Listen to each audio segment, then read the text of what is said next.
Hi everybody, and welcome back to my channel. Today I'm going to show off my rainforest.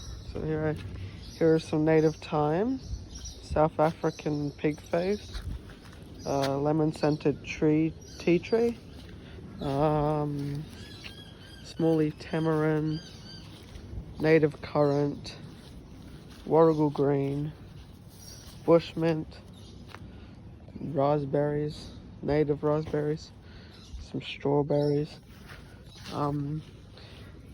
broadleaf lily palm, native geranium, tree fern. I think it's doing alright.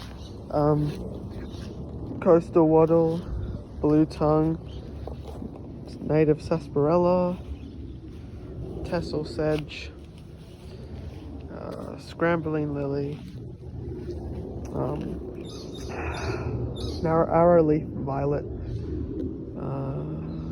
finger lime, wombat berry, another strawberry variety, dwarf banksia, shrubby pine, midgeonberry, lime, and coastal fan